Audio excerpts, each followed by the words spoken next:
Olá, tudo bom? De volta para mais um vídeo aqui. Hoje eu vou falar de 3 filmes, mas também eu vou falar de uma reflexão, de uma certa experiência pessoal que gerou uma reflexão.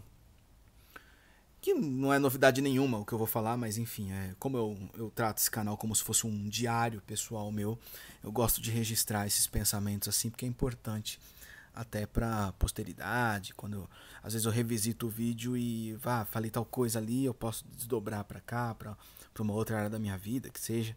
E quem quiser comentar aí embaixo, comenta, compartilha e tudo mais.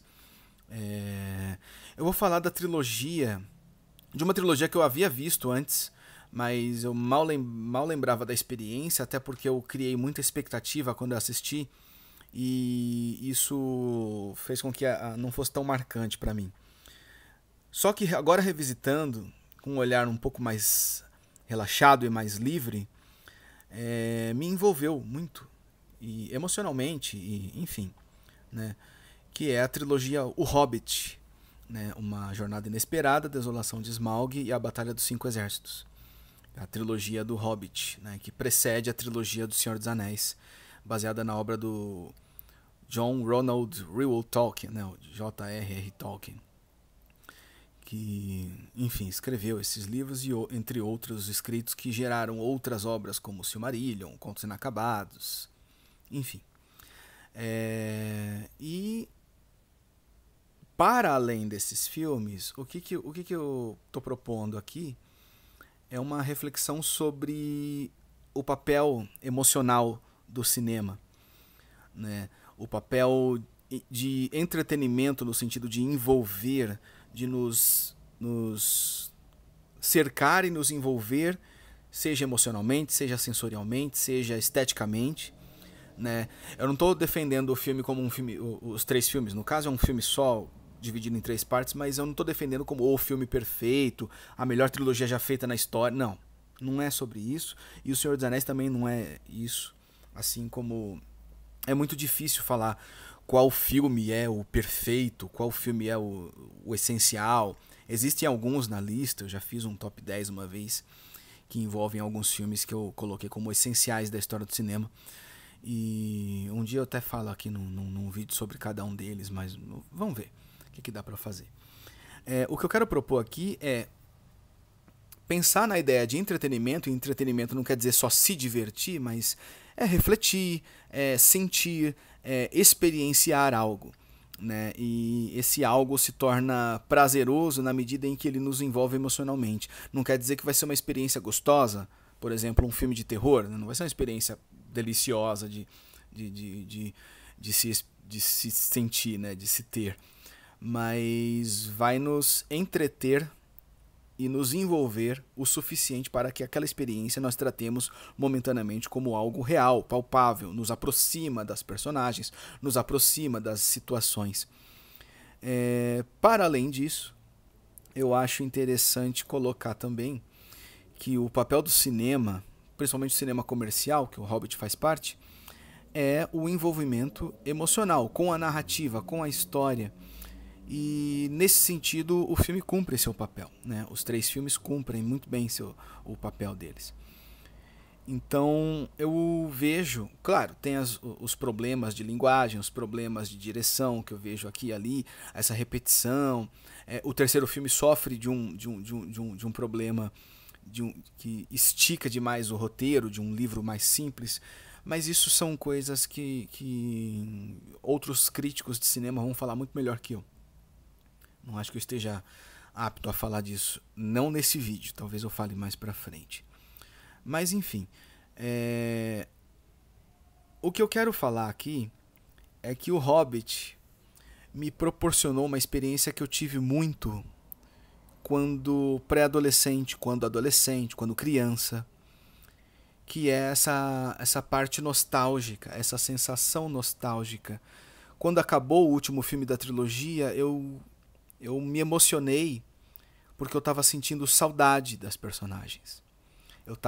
Eu ia sentir falta das personagens, da Tauriel, do Gimli, do Túrin, do próprio Bilbo, do Gandalf. Eles me despertaram essa saudade. E aí, eu me peguei pensando sobre outras possibilidades de sentir esse sentimento. Eu estou segurando isso aqui porque é o microfonezinho que eu consegui plugar aqui. Outras possibilidades para outros filmes, independente de gênero.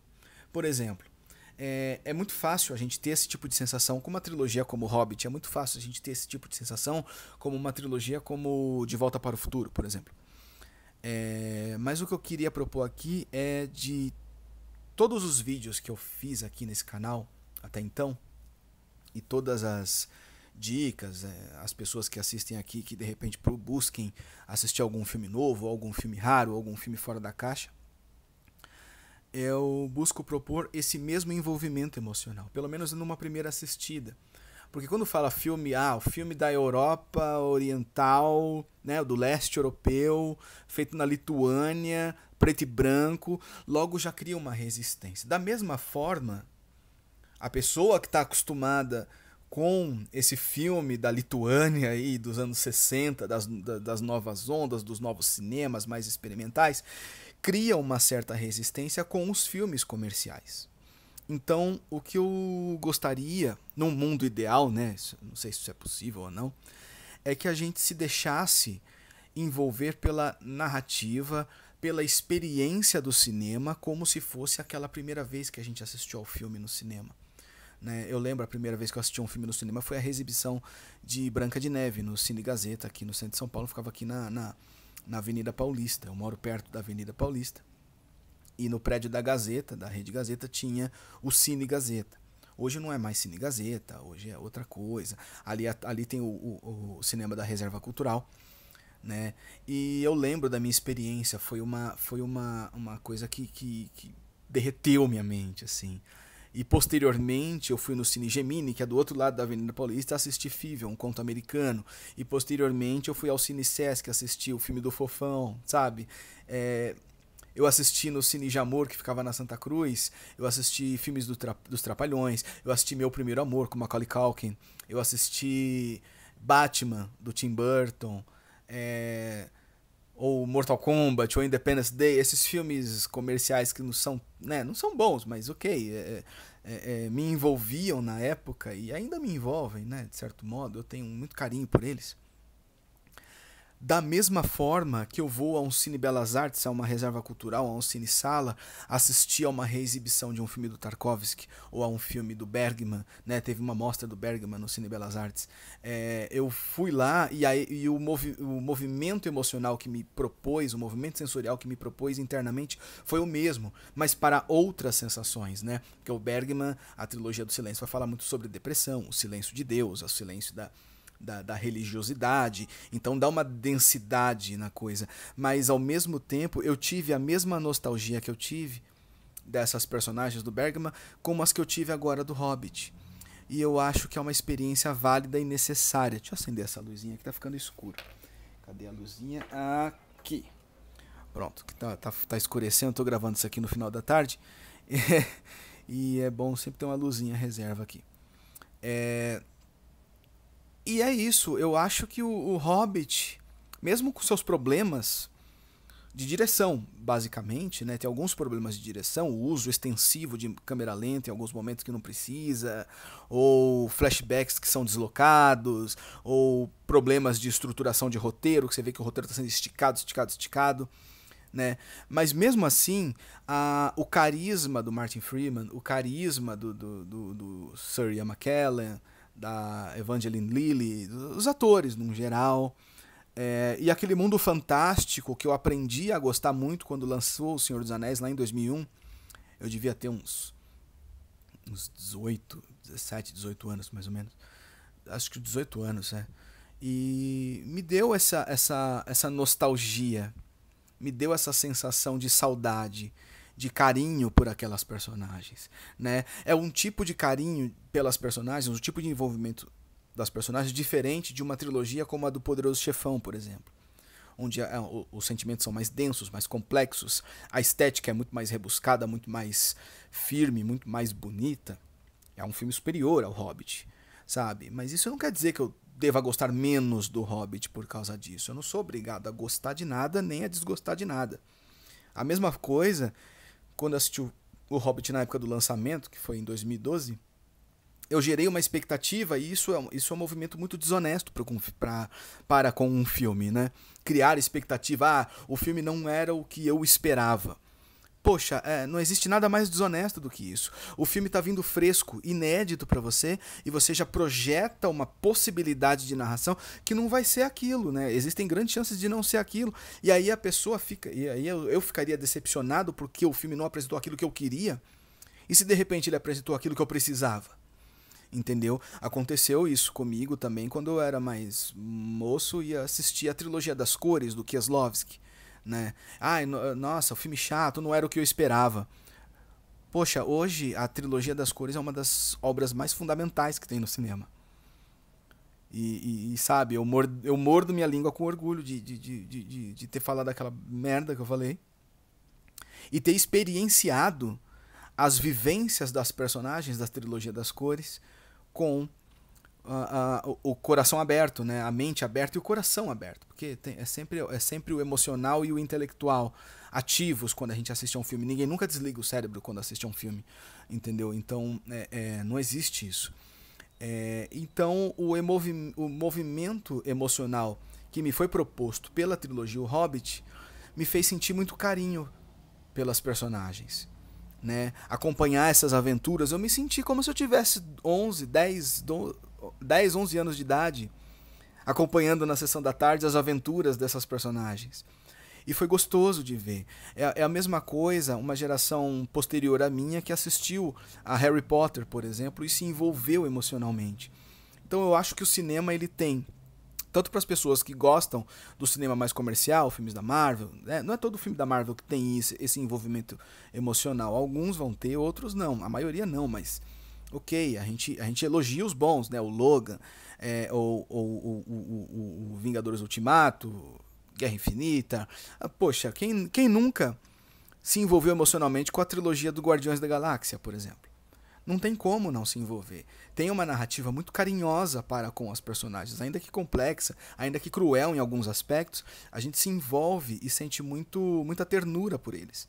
Né? Acontece em filme da Marvel, acontece em filme artístico, dito artístico, todo filme é artístico, né? Varia o nível de complexidade dessa arte, de refinamento dessa arte. Então, o que eu proponho aqui, a partir da trilogia do Hobbit, é pensar que as pessoas que curtem esse cinema mais comercial deem essa chance emocional para os filmes mais ditos artísticos, experimentais, os filmes mais antigos, os filmes que não existe filme velho, né? O crítico de cinema, o Pablo Vilaça, ele falava, e aí vem de uma outra pessoa que eu não lembro agora a fonte da fala dele, não existem filmes velhos, existem filmes que você ainda não viu. Né? Não existe filme antigo ou filme velho, existem filmes que você ainda não viu. Né? Ou eu vejo também esse carinho, esse envolvimento emocional do pessoal, por exemplo, do podcast Filmes Clássicos. Né? Tem o Alexandre Cataldo, o Fred Almeida, o William de Andrade, o professor Fábio Rockenbach, Rafael Amaral, né? Enfim, o pessoal que participa lá, Tony Vendramini e tudo mais, eles têm esse carinho pelos filmes mais antigos. E aí você vê que o movimento emocional é muito semelhante a quem curte o cinema, vamos dizer, comercial ou as séries de streaming, que seja. Então é um apelo, é um pedido, não apelo, mas um pedido para esse pessoal que tem esse envolvimento com o cinema mais comercial, com as séries de streaming, ou série de TV, ou seriado, que seja, abra um pouco o coração para ter essa experiência com os filmes, por exemplo, que eu indico aqui no canal.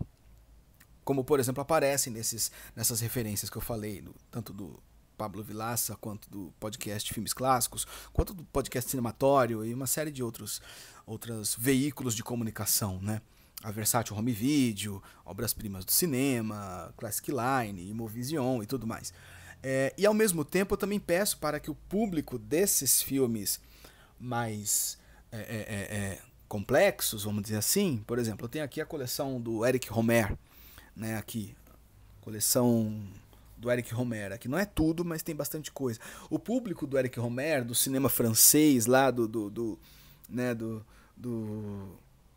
cinema da novela vague tcheca, fãs do Jean Cocteau, do Godard, do Truffaut, que eu tenho quase tudo aqui também, do Alain Resnais, ou do cinema clássico hollywoodiano, né, dos faroestes clássicos lá do John Ford, do Howard Hawks, transfiram também um pouco essa abertura de experienciar o emocional e o envolvente nessas novas aventuras que estão fazendo parte da infância de quem está vivendo agora. Tá vindo agora, né?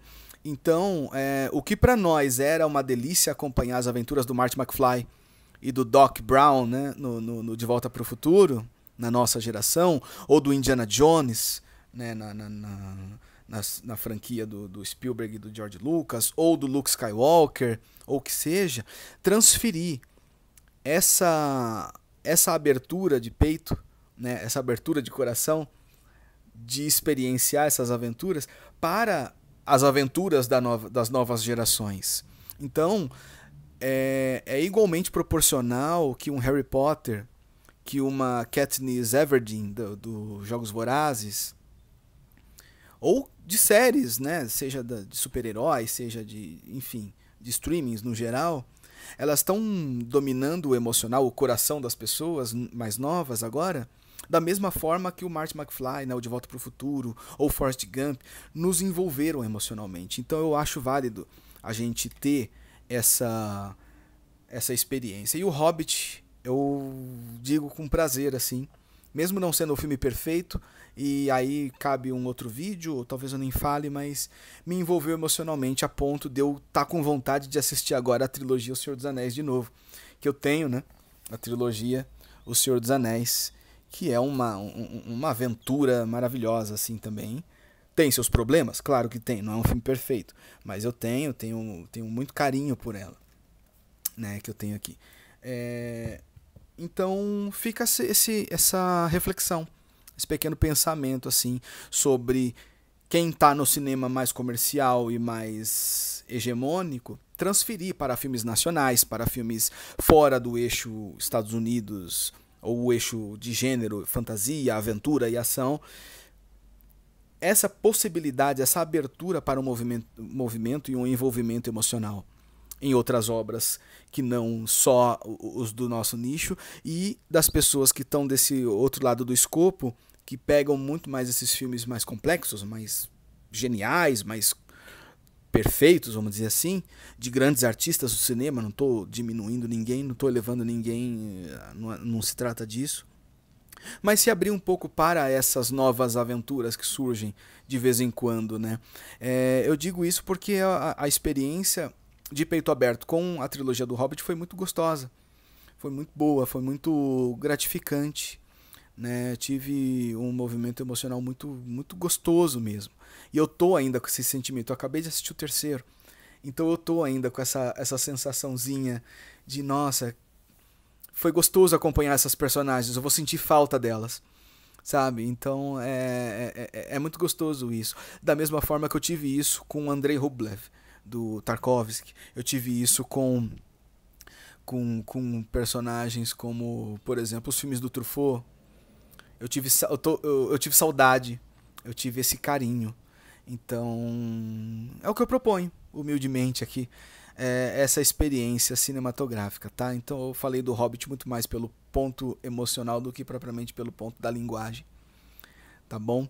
É isso, gente. Grande abraço, até o próximo vídeo.